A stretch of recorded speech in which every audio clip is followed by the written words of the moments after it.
Hello, everyone. I'm sorry to interrupt the music. Good afternoon, good morning, wherever you are. I hope you're all doing okay. Thank you so much for joining us this afternoon. For those who don't know me, my name is Michael. I'm the founder of We Create Space.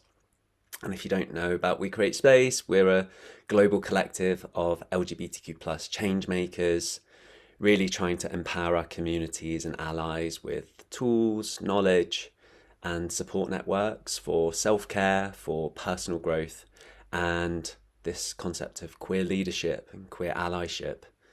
We're a non-profit social enterprise, and yeah, we're just on a mission to drive positive change for queer people across global industries, across different cultures and societies as well. Queer Perspectives is a monthly webinar series, really trying to empower our communities through meaningful conversation. And today we are going to be joined by four non-binary leaders who I consider leaders, and they're going to be sharing their own kind of inspiring stories and their lived experience, really, through, yeah, I guess the different lenses of different kind of intersecting identities. So yeah, be prepared to gain some insight, some perspective, and yeah, just enjoy the conversation. And on that note, I'm going to pass over to our host for today, the wonderful Ben Pechey. Thank you, as always, Michael, for a gorgeous introduction. It's a massive pleasure to be here with you this morning, this afternoon, wherever you are in the world. Thank you for taking the time to either lean into the power of this session or to lean into the ability to learn from other people. I think that's what's probably the most wonderful aspect of the queer community, that is just by being around other queer people, you learn and absorb so much power. So let's jump straight into it. Let's do some introductions. I'll just quickly introduce myself. My name is Ben Pechey. My pronouns are they, them. I am a white person with blonde hair wearing a dress with what could be considered an ugly daisy print, but I think it's pretty fabulous. I'm a writer, speaker, presenter. I have lots of fingers in lots of pies. I'm a little bit under the weather today, so please be gentle. But I am so excited to be with these amazing panelists all across the world doing amazing, incredible things. Let's let you all introduce yourself. I'm going to go in the order that I can see. So first of all, Bachul, it would be wonderful if you could introduce yourself. Sure. Hi, everybody. My name is Bachul Koul. I'm based here in San Francisco, so I was really loving seeing all the folks from the US commenting. My pronouns are they, them. I work for a firm called Aegon Zender, so we do executive search and leadership advisory worldwide. And I'm sitting here, I have a sofa and my guitars behind me, a piece of art behind me that my mother did, and I have short, what I'd like to say is black hair, but is getting whiter by the day. And, but you take it, it's wisdom. And very excited to be with Ben again and to meet Shiva and Luke this time. Incredible. Thank you so much. And Shiva, my love, hello. Hello. Oh my God, it's always nice to be in a space with just loads of queers, basically, and so lovely to meet new ones, new friends, and connect with so many people just globally. Thank you so much for having us. This is We Create Space. Thank you so much again. And yeah, I'm Shiva Raichandani. I'm a multidisciplinary non-binary artist based in the UK and London. I was born in Hong Kong, raised in Indonesia, Jakarta, moved to Hong Kong back again to study, and then trained in India for a bit, and then moved here. So sort of globetrotting, and found my space in London, where now I do a few things within entertainment. My work predominantly centers around challenging heteronormative narratives in the industry and creating opportunities for other marginalized genders within entertainment. My practices sort of predominantly focus on dance and film. And so I've sort of been on Britain's Got Talent as a semi-finalist. I've worked with TEDx, and currently working with Netflix, doing a documentary for them, documenting the queer nightlife space in London, specifically within the Asian context. Yeah, and I also work with a diversity and inclusion consultancy to do a lot of work sort of within, again, the entertainment spaces of film and TV, and creating opportunities and legislation that brings sort of marginalized people to the forefront and create opportunity for them. So yeah, that's just me. Could you be doing any more stuff? Shiva is one of the busiest people in the world, just so that you're all aware. And last but no means least, the gorgeous Luke. Hello! Hello, hi Ben, Shiva, Bachul. I'm so excited to be here. I'm hailing from Toronto, Canada. So just a little bit north of Bachul and a little bit colder already. My pronouns are he, they.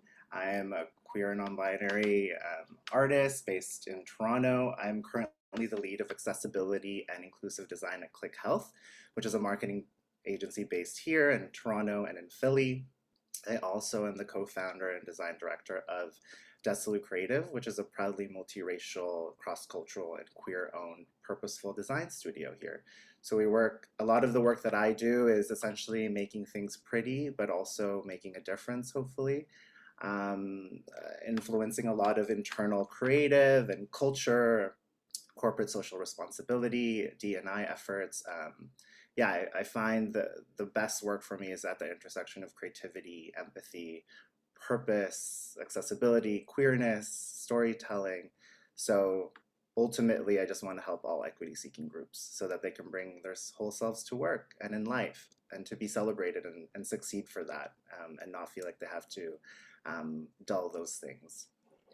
Yeah, and then have a cropped cut hair, Asian looking, though I'm multiracial, and then I'm wearing like a cheetah print shirt with like a jungle behind me of plants, which I love. So Yeah, 10 out of 10 for the plants. We can feel their energy radiating through the screen. So thank you for bringing some chlorophyll with you. It's all very much needed.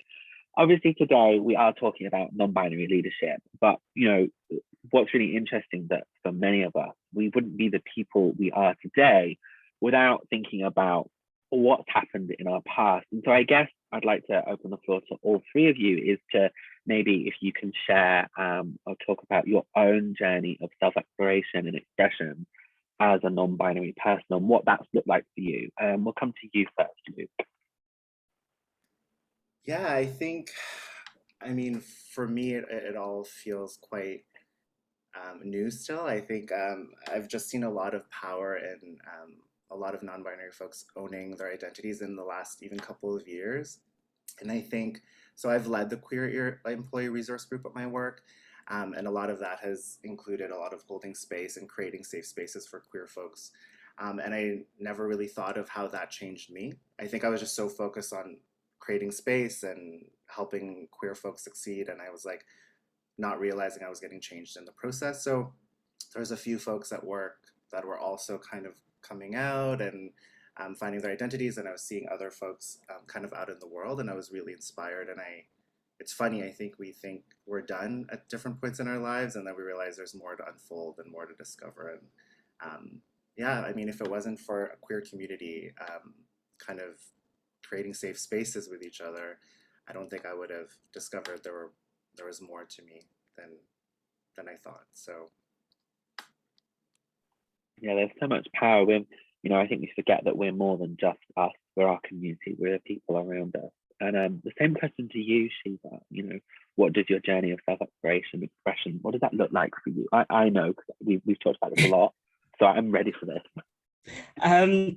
Thank you for that. I think it's been a process to get to the word non-binary, because growing up in a conservative Hindu family in Indonesia, we didn't necessarily have the vocabulary to use to describe gender variance or how my gender identity or sense of self was, although I knew it didn't fit the heteronormative norm that society sort of imposed, but we didn't necessarily have the language to sort of put words to it.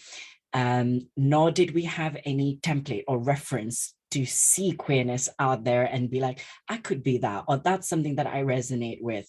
And so it was largely a process of discovering through the stories of others and through dance. So dance has always been my medium of expression. And if you're South Asian, Indian, you know, music and dance is very ingrained in our culture, and it's something that almost everyone has to do by default. But I was a bit too involved in dancing and tried to go down the actual formal training route. And like many things unnecessarily are gendered. So even within the space of dance, you have male choreography, female choreography, music you're allowed to dance to in certain ways and that you're not allowed to dance to. So I had teachers and educators who policed the way I moved as well. But it was only after breaking out of that and seeing dance for its expanse, for what it is beyond sort of those labeling of identifiers through gendered lenses, that I realized that there's so much more to not just dance, but myself. And then immersing myself in storytelling through dance. So in Indian classical dance, Bharatanatyam, which I learned, you play different characters in one dance. So you could be a man, you could be a woman, you could be an animal, you could be a frog, you could be leaf, you could be the wind, you could be water, you could play all these things within the span of 3 minutes. So you're forced to step out of sort of your comfort zone and examine different lives, different stories, and see how it feels for you. And that was very liberating, because then I could take that back into my own practice and see, this makes sense to me, this doesn't make sense to me, I need to shed this, I want to hold on to this. So it's almost sort of that understanding of myself that came from dances that others have danced and their experiences, their stories. And it's almost as though I exist as a result of so many of these countless stories of people that have helped me understand sort of how I would like to navigate society, that transient nature of the self, by extension, the art of it. And so that's what I try to do. And I'm constantly discovering myself. I think being non-binary isn't sort of like a destination or anything. And what it means also varies. There's no monolith experience to being non-binary. And so what it means to me may completely be something different to someone else. So it's being sort of humble and kind with myself to know that there is no fixed way to be non-binary. And the whole premise of being non-binary means to sort of break away from any form of rigidity. So yeah, so for me, it's an ongoing learning process. I'm continuously discovering new things about being non-binary, and hope to continue doing the same. I think even today, I'm going to be learning a lot about it from all of us and imbibe that into what sort of I see myself as. Yeah, there's a lot of power, I think, you can take from just by stepping outside of what is expected of you. You can really blow your own mind with what you expect of yourself. And that, that's a real important power to lean into. Finally, coming to you, Bachul, what has your journey of self-expression looked like for you in your past? Yeah, absolutely. So I am from Kashmir originally, and my family came to the US when I was very young, but we kind of straddled both spaces.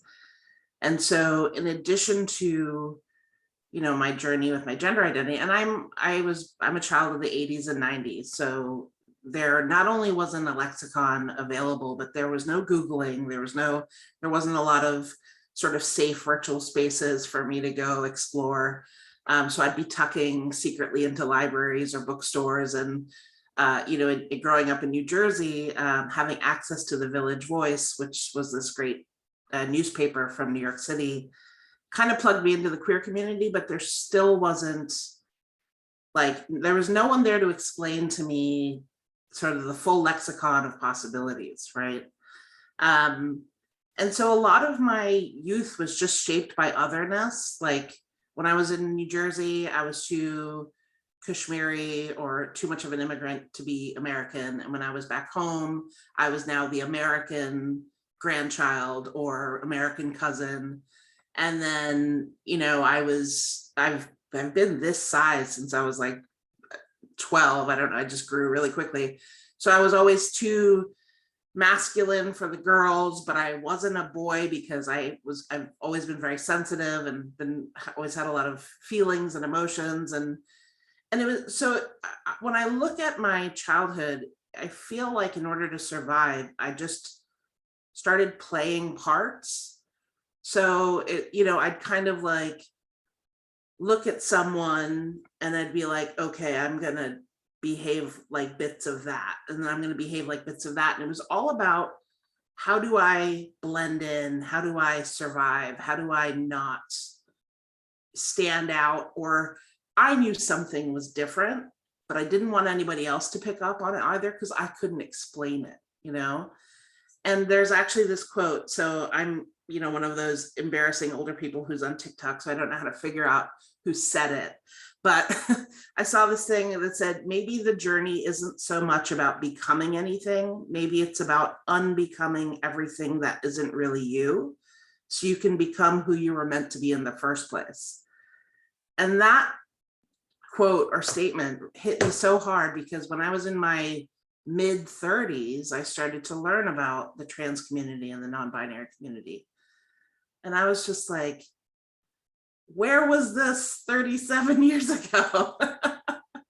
And so the process that I'm in right now has really been less of running from being a woman or trying to be a man. It's more about just being who I want to be. If I want to go somewhere, if I want to do something, if I want to say something, if I want to wear something, or I said this the last time and I really believe it, it's gender free. I'm free of gender. It's been so limiting in just the spaces that we feel like we can take up and the places we can go. And so I've really been in this process of figuring out who Bachul is again and what I love, and just sort of reclaiming spaces that I didn't think I could be in because I was afraid that it would push me into one of the ends of the binary. I think that's so important. I think one of the things that you brought up is something that I myself have experienced. I got to a point where I thought all my work needed to be breaking down barriers put on me. But what I've realized through therapy is I'm actually having to undo a lot of the stuff that I've put on myself. All the things that I've written rules for me. I can't do this, I can't do that. And, I've always thought I'm a very free person, but it turns out that I'm not. And that's really, really surprising. I'd love to actually dive into this a little bit deeper with you, actually, Bachul, and how you would describe that evolution of where you felt like you were playing roles for other people to fit in versus now where you're very much Team Bachul, giving yourself everything you want. What does that feel like? What does that look like? And maybe how does that affect your world of work as a leader? Well, it resulted in feeling like I was in a state, I was in a state of hypervigilance at all times. And for someone who also suffers from anxiety, hypervigilance and anxiety is a horrifying combo. So it's at the end of the day, and I'm very much an extrovert. Put me anywhere and I'll make friends with strangers. But at the end of the day, I come home and I am exhausted. And it is a mental exhaustion, it is an emotional exhaustion, it is a physical exhaustion. And so it was, you feel like you also get into this place where, because you're having to play these characters, sometimes this little voice pops up in your head that makes you feel like you're not enough. You're not enough, or what does this mean? Why are you trying to be different? Why are you trying to be special? Like, why can't you just fit in? And that was a lot of my younger voice, right? The younger me. There's this magic, I don't know, when you turn 40, pardon my language, but the last fuck you have left to give disappears. So I've had this really wonderful last couple of years since I turned 40 where I am almost talking to my younger self, and I'm just like, I understand the world is not built to create space for you. Find safe ways to take that space back. And so, that's what I've been trying to do. I have this very corporate job, and I go into all these very traditional spaces, and it's a little scary and it's a little daunting, but I like to go there and I like to take up space as a non-binary person and just say, it's almost like, look at all the things that I get to explore because I'm not confining myself into one space that I feel like I'm only allowed to be here. It's almost like giving yourself permission to just break the gender binary completely and just eliminate gender as a lens on the world. And just from a enjoyment and engagement in life perspective, it is so incredibly freeing.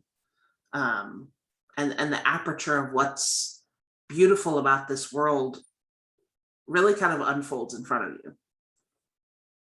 Yeah, I think there's so much in that, giving yourself permission to really experience whatever you want, however you want. You're just opening the world up to you as opposed to thinking it's closed off from you. And I think even taking that into the workplace is powerful. That doesn't exist possibly for a lot of other people. Thinking of that workplace and that experience, I'd love to talk to you, Luke, about your gender experience and how does that affect or does that enhance your work in professional spaces?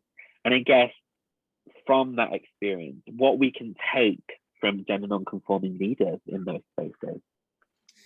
Yeah, I mean, I think when I first started my career, I had this very much like, I want to succeed in spite of my queerness. I was like, I don't want that to be a factor. I don't want to be judged based off of that. I want to succeed purely on my talents and what I bring to the table.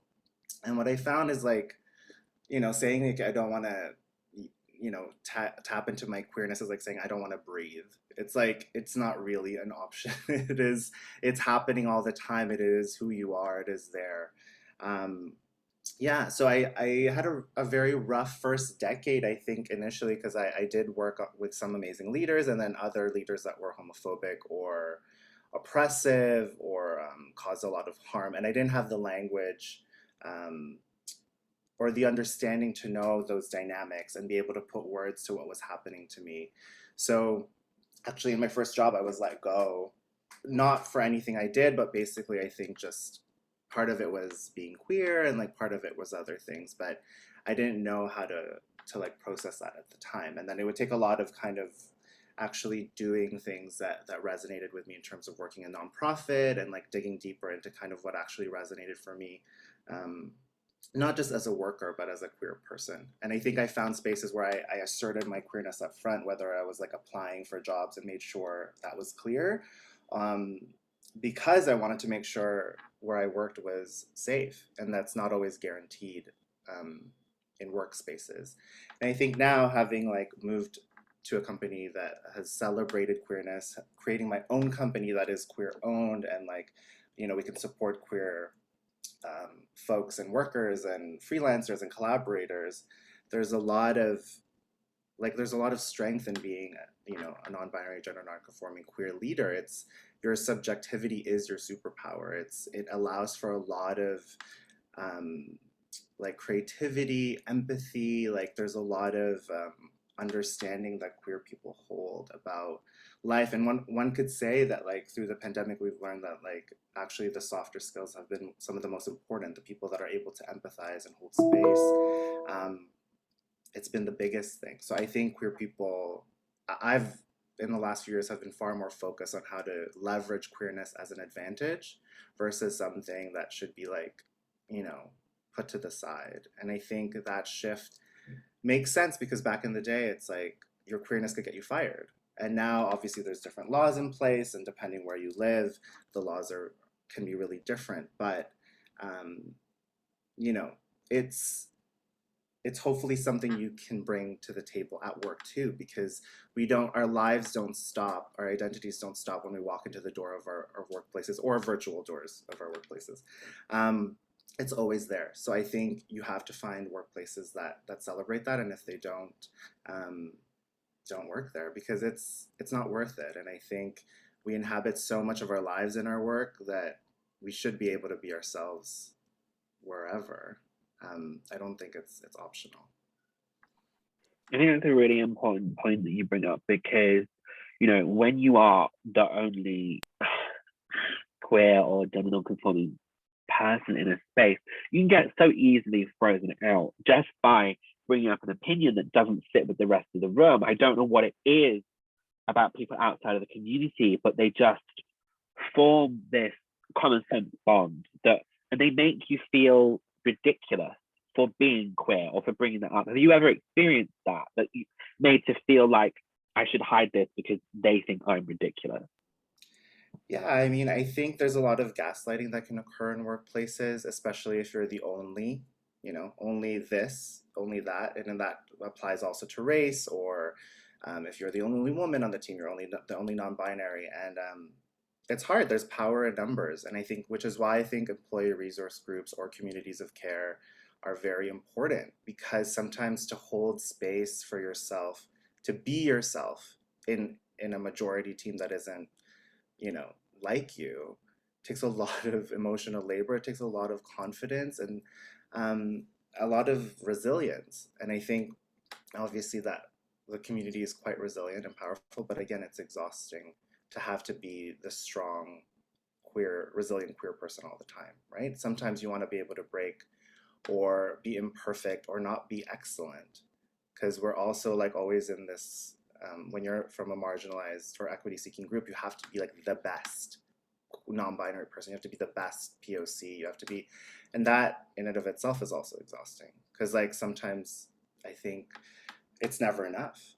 It's there's always more. Like, and I think at the end of the day, we'll never be straight. We'll never be, depending on your race, like you'll never be white, and that striving for like things you'll never be is a dead end road. It's not, it's not where you want to go.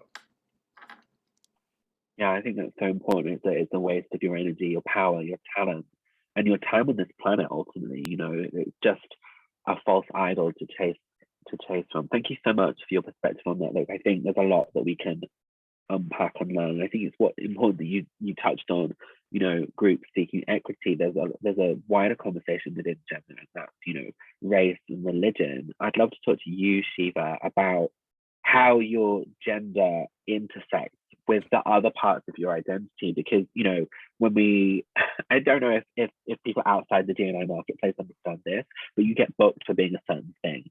So there's certain jobs where you're booked for being part of the non-binary community, and there'll be other things where you're booked for the other tick boxes. How do they intersect for you on a personal level, but also in your world of work as a leader in what you do? Yeah, thank you for that. I think sometimes we gloss over the concepts of intersectionality a lot in the favor of distilling people into specific identifiers that are suitable for a specific agenda or palatable for a specific agenda. And we get so distracted, right, by holding on identities that we forget how complex and expansive we are as individuals, and just how hard it is for anyone, even including ourselves, to reduce ourselves to one specific label or identity. And we're never ever one thing. We're never the same thing. We're constantly growing, evolving, changing, and beyond just sort of visible dimensions of diversity like race or skin color and all of that. There are other things when we talk about intersectionality and diversity. It's mental health, education, socioeconomic status, our geography, where we are, loads of other things add to this compounded effect, at least on me, because there's these layers of marginalization, right? It's not just me not having been born in the UK and coming here, me being an Indian, or me being of Sindhi ethnicity, or me English not necessarily being my first language, and then the queerness and all of these different layers of marginalization. And so then intersectionality and cultural awareness and sensitivity, when we talk about the nuance, is so important, because there's very often I'm stereotyped in certain categories, right? In some places, my Asianness is seen as an advantage, in some a disadvantage. In some spaces, my queerness is seen as something that is a bonus, and other places it's taboo. So for me, it has been over the years a bit difficult to fragment myself into spaces, because obviously we can't. We are whole beings, and all of these identities coexist at the same time. And so honoring that, and there is this very bad stereotype, especially within the entertainment industry, where sometimes people like me are seen as too complex too complex to understand for like people. And so hence we don't get the opportunity to tell our stories because apparently we're too complex.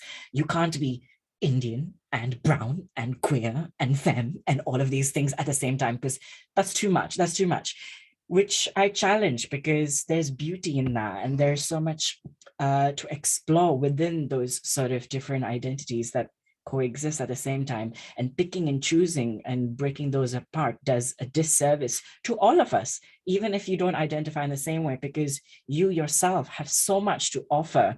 And if someone picked and chose pieces of you, then when we talk about that whole self, that true self, that authentic self, we're very quick to throw those words around, but not really stand by them in that sense. So beyond the sort of racist or queerphobic stereotypes that have been attached, simple things like, oh, you're Hindu, you can't be queer, like that makes no sense. Like queerness has been in Hinduism for ages and like documented.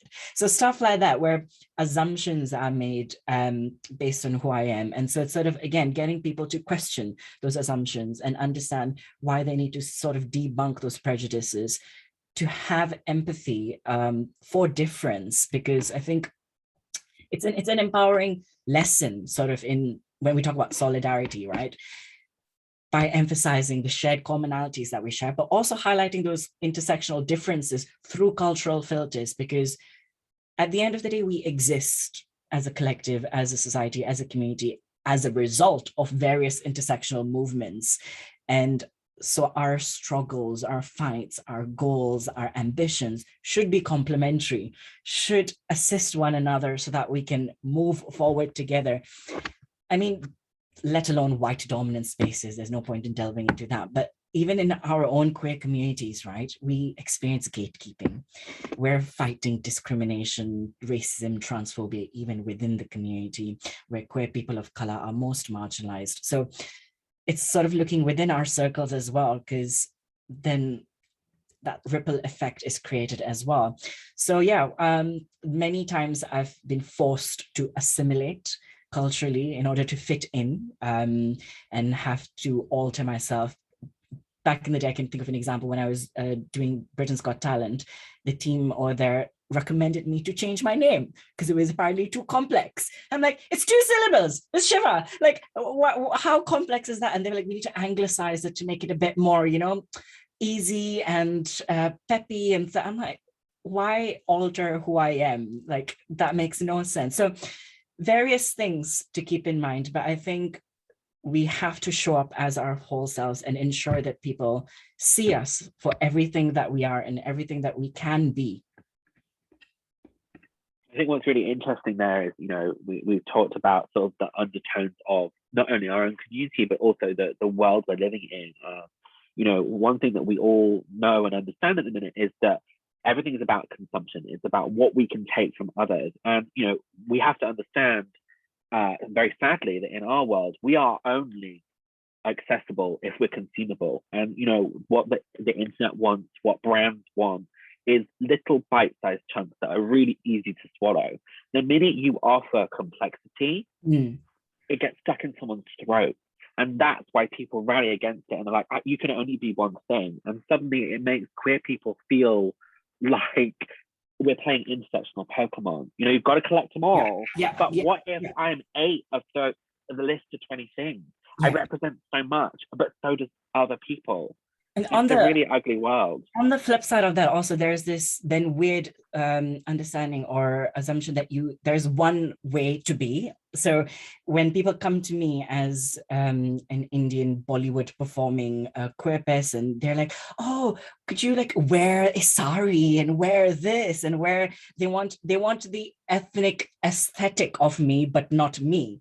So I'm like, there's a difference in that. I'm beyond that as well. Like, there's more to me than you reducing me to an aesthetic that is profitable to you in a certain context. So yeah, so breaking free from that and seeing that we have more to us than what your stereotype is.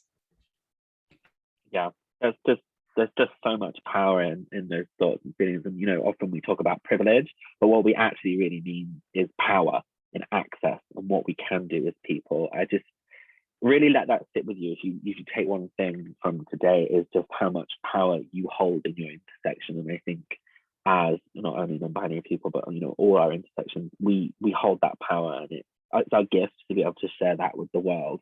I think what's really important that we take away from that is that there's also a lot of energy that goes into these thoughts, these feelings, these interactions, and how do we protect our own energy? There's this saying that, if you're on an aircraft and it's going down, you should always put your own mask on first before you help other people. But I would love to talk about our own mental health. It's a huge part of doing that inner work, but also having the energy to continue doing what we do. I would love to talk to you all about how you protect that, how you safeguard that, and how you help yourself continue making those spaces. I'll come to you first, Bachul. Yeah, this has been a big one, especially given the last couple of years, everything with all the things. So and I'll be honest, I think growing up in a culture where therapy and mental health isn't really something that's discussed, I definitely came to it a little bit late in life, but I've always been someone that's happy to share and to help someone grow on their journey. And it's I used to consider myself a glitch in the matrix, but now I feel like I'm free of the matrix. I'm on the outside, so it's like I can tell you how I got out, and if you want to follow.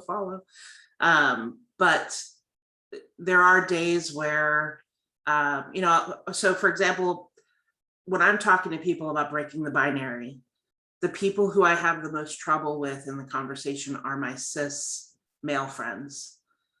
And I have a lot of cis male friends because for a lot of my life, that was the persona that I took on. And I think my cis male friends, for as much as they love me and for as much as I think deep down they are good people, inherently they know that they're in the catbird seat, that the gender binary has kind of put them in a position of power. So they're going to be the last to relinquish the construct of gender. And I've actually had some really upsetting conversations with these friends of mine about, oh, well, this topic of trans girls in sports is very nuanced. I'm like, I'm sorry. Tell me the last women's sporting event you attended or actually gave a shit about up until right now. And so what I've done is I've actually empowered myself to take timeouts from certain people in my life.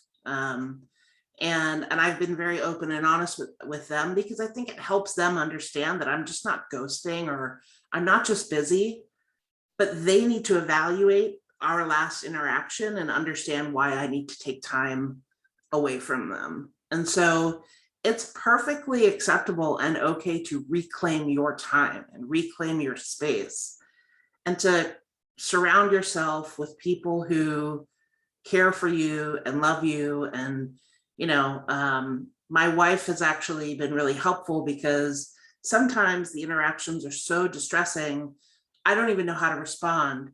So she'll step in and she'll go and say, look, Bachul just needs some time, and she'll navigate the conversation for me. And having significant others or allies in your life who can do that feels really protective and safe because then it even takes the burden off me even more. And so a combination of that, taking time to meditate, taking time to focus on all the positive things that have happened for me mentally and physically since I've claimed my trans non-binary status has been, it's been incredibly powerful. But we're so scared of taking that time, but it's yours, it's your life, it's your time. I encourage you to take it. Yeah, I think that's so important. And the one thing as humans on this planet is that we don't have infinitely is time. So what we do have is precious. And I think that's so important. Luke, I would love to hear from you about how you protect your mental health. Running all that you do, doing all that you do, you're giving a lot of energy. I think obviously one way is plants, but I would love to hear the other things that you implement, you use as a result. Yeah, I mean, yeah, growing up, I think I would say I was very sensitive. I had a very I absorbed a lot of people's energies. I think we all take on roles in our family depending on the dynamics, and I took a lot of caregiving kind of like rescuer roles. Like I definitely we often like shift and mold our emotions to help others, right? And I think I helped co-regulate a lot of adults in my life growing up. So it turned me into from a very kind of bright, happy kid, I think, to a very calm, put together like kid. So I think growing up, as I was like coming out and undoing all these things, it was a very, I experienced a lot of anxiety and depression growing up, especially in my early 20s, and I didn't really know how to deal with that. And I also was drinking a lot, which makes things worse. And then, and it was just, it took a long time to get to a place where I felt like I could face myself, I guess. And it really took a lot of loss, like over and over again, almost like repeated patterns of loss to really kind of wake me up to that I needed more support. And I think, yeah, like my family particularly has gone through a lot of complicated grief. You know, I do think immigrating, I was born in the Philippines, I immigrated to Canada when I was 11. There's trauma in immigrating and kind of losing everything you know, and then having to rebuild, and then experiencing homophobia and racism, and those things, you internalize these things as you grow up, and you're kind of in denial to survive. Like you kind of do that, and I think at some point I couldn't be in denial anymore. So yeah, I did a lot of different modalities in my later 20s. Like I did group counseling, I did one-on-one counseling, I did mindfulness meditation, I kind of was grasping at everything I could find. And I think it's funny because I think when you see mental health portrayed in shows, it's very like these singular moments of catharsis. And I find mental health actually isn't that way. It's a lot of little things you do for yourself that compound and build. And I think what was a real game changer for me was 3 years ago I started psychoanalysis. So I just started doing more therapy. Like I was doing it 3 times a week, and realized how much trauma I had to process. And I felt a way about it at the time. I felt like, does this just prove I'm broken? Does this prove all the worst things that I believed about myself? And the opposite was true. It was actually the thing I needed. I just needed more support. And sometimes it's really hard to admit you need more support than other people, because you so want to be normal. You want to be like everybody else and fit in because you've been so different most of your life. So I think when I started to do that and acknowledge my own story and my own pain and the things that I needed to process, it was a game changer. I was able to raise my own baseline of like wellness in a way that I've always desired, but I just could never like manifest for myself. I was able to have a larger window of tolerance. And I think we do these things thinking it's just going to change us, but then it actually changes everybody around us. You know, everybody then becomes inspired in some way. I think, convinced all my friends to go to therapy. And it's just, you know, one of the best investments you can do is in your own well-being, right? And I think so much of growing up, you know, I'm also like Bachul, I was born in the 80s and grew up in the 90s. You know, we're the generation of social media, and I think there's so much about a life that looks good on the outside versus a life that feels good on the inside. I feel like I've been working through the years just to have how my life looks feel as good on the inside. And that doesn't happen by accident, you know? And as a queer person, it takes a lot of intentionality. It takes a lot of work and facing hard things and being vulnerable and setting boundaries and making sure your no's mean as much as your yeses, and, you know, honoring yourself over and over again, and self-advocating. But I mean, there is no more worthy endeavor. I think it is the best thing we can do for ourselves. And yeah, I would say therapy, mindfulness, meditation, and taking time, like the time you need to just be. I think we don't do that enough in a very strivey world. We're always striving for some better version of ourselves, and sometimes, you know, you have to know when enough is enough. And when you're enough, you don't have to keep striving all the time. You can just take those breaks and pauses and acknowledge your inherent worthiness that's always been there. Thank you so much for sharing with us. There's just a lot to really absorb and take. And I think the most important thing is it takes time. You know, it's not something that any of us can rush. And thank you for reminding us all that. Finally, Shiva, what things do you do to really sort of protect yourself and keep yourself strong? I'm still learning. It's ongoing.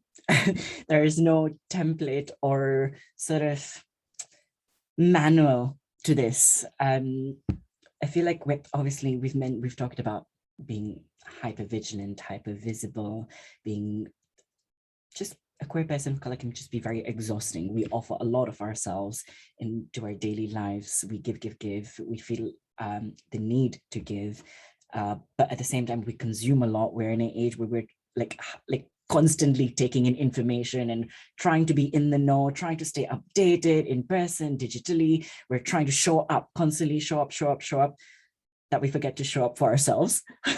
And so I think it's also making peace with the fact that we need self-preservation, and it's not anything that's selfish, that we need to like nourish ourselves. I don't know who said this, it was a quote somewhere, some Instagram quote, about self-care not being about being productive again. It's sort of that reminder that you are more important than productivity, and hence to sort of extend that kindness to ourselves. And yes, I've invested in therapy. So yes, if you're able to, please, that's something that's absolutely changed my life. But for the major part of my life, it was not accessible. It was not affordable. The kind of therapy that I needed was not readily available. I mean, it's hard to access therapy with all your intersectional layers and then suddenly be offered a white therapist who you suddenly have to educate on all these aspects of it. So therapy, while beautiful, can be a difficult process as well. So if that's not something that's readily accessible, then it's understanding that there are other ways and that self-care is messy. And we need to embrace the mess. I feel like we're too quick to try and be okay and put on a face and this and that. I'm like, messy is fine. Like feeling not up to it, feeling not okay, feeling like just that you just can't do stuff today is fine. Like mess is fine. Another thing I've realized is self-care is not something that needs to be done in isolation. It's not something that you do in silos. And community care is a form of self-care. So finding community, finding people around you, shared experiences, shared values, whatever, and working towards that together and having that sort of support system, whether it's volunteering together, it can be so rewarding. It can be so self-affirming as well, and can sort of like console and heal many parts of the self.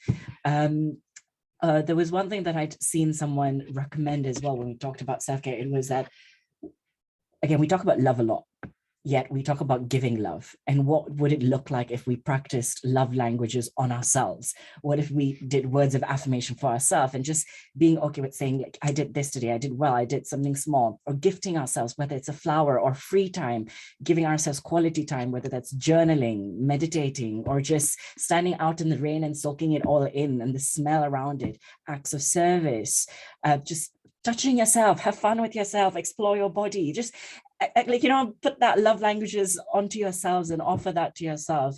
And I think the last thing I would say is a lot of our queer narratives, right, center around trauma, whether it's giving trauma, getting trauma, sharing trauma. Trauma is very like profitable nowadays, but we need to seek out joy, consciously, intentionally seek out joy. And for me, that's been paramount in the kinds of work that I do with entertainment, is to document and archive joy, because queer joy is such a powerful form of dissent and is so healing, and there isn't enough of that out there.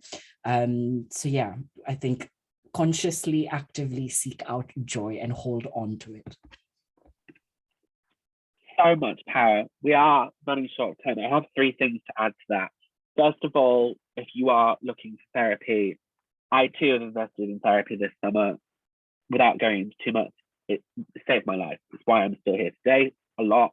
But my therapist is non-binary, queer. It's not something we've even had to talk about. Best thing I ever did. I use therapy from self-space. You can look at every single therapist. There's about 35. You can pick one that suits you. Number two is words of intention when we get up. A lot of the time we say, I've got to go to work. I've got to work out. I've got to do this. Change one word and say, I get to wake up. I get to go to work. I get to do all these amazing things. And suddenly you're giving back to yourself so much. And thirdly, Shiva, joy. Joy is what we need more of. And when we do final sum ups, I'll bring you something that will bring you awesome joy. We have one more question. We've got 5 minutes. So I just need like one line from you all because we could talk for 10 years. As queer leaders, activists, change makers, there's a lot of talk about legacy, the world we'd like to leave behind or create for the next generation. I'd love to hear from you all. What would you like your legacy to be? Or if not legacy, what would you like to see change for the future generation? Luke, we'll go straight to you. Oof, just a casual question there. I think I'm just gonna riff off of Shiva. I'm also very much like I'm past kind of focusing on queer trauma. I feel like queer joy is the thing I'm fighting for these days. I feel like I just want queer folks to have happy endings for themselves. I think when I think of growing up, a lot of queer content ended tragically. And I think we're in a really different space now that's like there's so much possibility, you know, for a happy ending, whatever that looks like for you.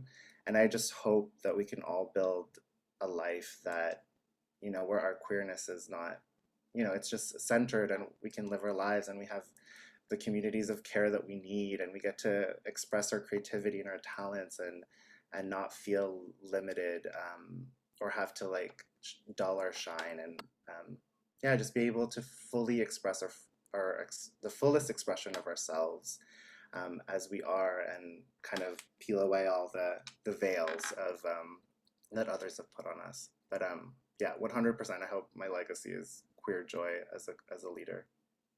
Incredible. Thank you. Bachul, same question. So when I hear about the statistics in Gen Z of how many of them are identifying as non-binary, it fills my heart with the greatest joy. And so from a legacy perspective, I kind of see us in our generation as the ones who have started opening the jar, you know, those really sticky jars that just won't budge. We've been working on it. So I'm hopeful to pass that jar off so that when they go to take it off, it just pops right off.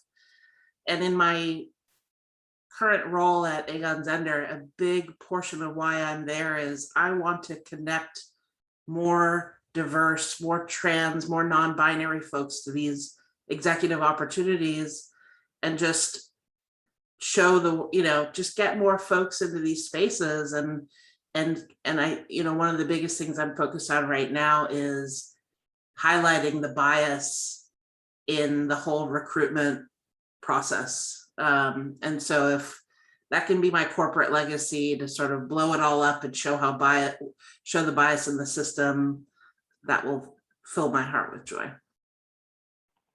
Oh, so incredible. Shiva, what would you like your legacy to be? Oh God, it's so weird to talk about legacy and stuff that's so much pressure. It's like, oh my God, what am I doing to leave behind?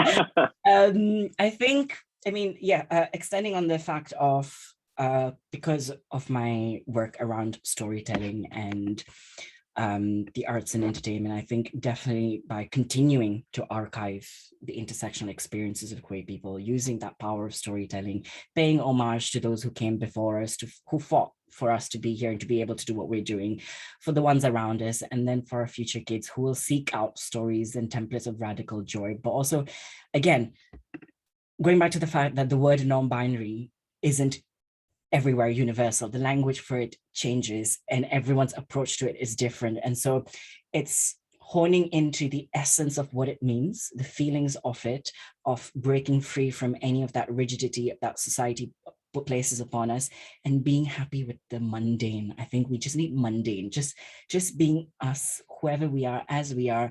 And all of these things are a non-issue in the future, to get to a point where we're just happy to be who we are in the most mundane, boring sort of ways. That's it. I just want boring life. That's it. Like simplicity. I think that's what we need. Some calm, some simplicity, mundaneness, and joy in who we are. Just to be allowed to exist, right? Yeah, that's it. That's Amazing. it. We've talked about legacy. We've talked about all the incredible things that we do. I would love you all if you have anything you would like to plug, to share, to raise awareness. What projects, what things are you working on that you would like to share with people? Shiva, I've seen something on your story today. What exciting things have you got coming for the people? Now's your time to plug it.